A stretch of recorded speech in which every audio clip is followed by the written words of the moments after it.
Hey, it's Miss Cool coming on here this morning on the river trail. You know, you don't want to put too many things on the back burner because, you know, especially if they're good for you. Now, I haven't been on the trail in like a few days, but I'm here now, so that's what's important, right? So Miss Cool's gonna go down here.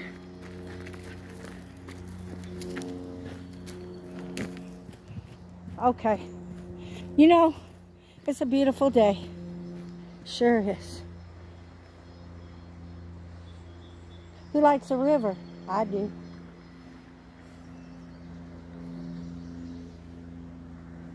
I like the river. Except sometimes you do have to be cautious of things. Okay? But for the most part, there's just old water snakes here. You know what I mean? But down where I'm from in Florida, they got water moccasins, they got gators, they got armadillos. Did I tell you guys that time my dad had an armadillo? Yeah, sometimes I don't speak high of my mom and dad, but you know, if we look for the good, we're gonna find it. So, and once a preacher told me, anyhow, if you don't like what your parents were or how they raised you, you have to respect the fact that they created you. That's why they meant honor your mother and father.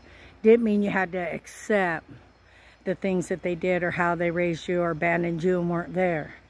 What they're saying is honor them because they created you. They took part in that. So anyway, back to what I was going to say, because I can detour real quick.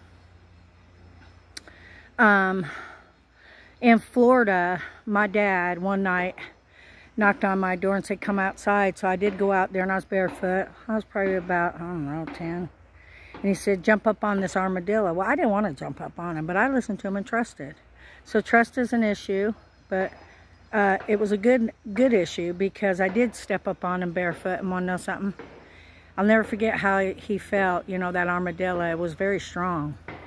They don't really run off. They just kind of mosey on away and do this and that. But I did get up on him barefoot, and I'll never forget that moment, getting up on that armadillo and just, you know, standing there, you know. It was kind of cool. And then my dad said, get off. And so I got off, and he just walked away.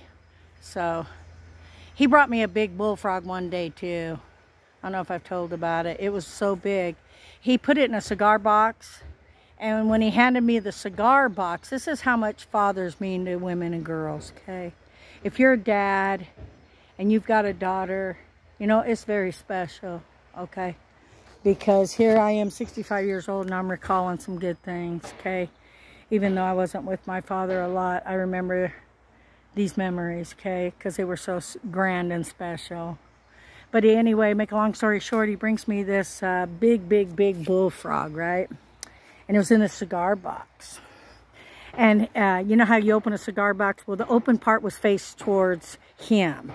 And he handed it to me, and I opened it up because he knew I liked frogs.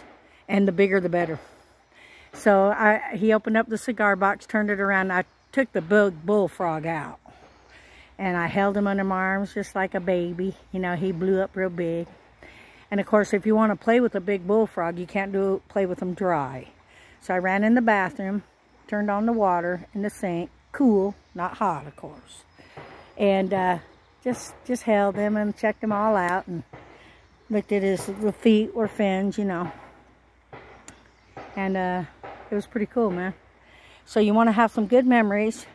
You want to remember about, I do these shout outs, you know, I'm not going to be around forever. A lot of these are from my children, you know, that are my legacy in some ways. You know, you can write down a lot of stuff. You know, I just can't take it. I'm going to get in this water. Oh, Lord, that feels good.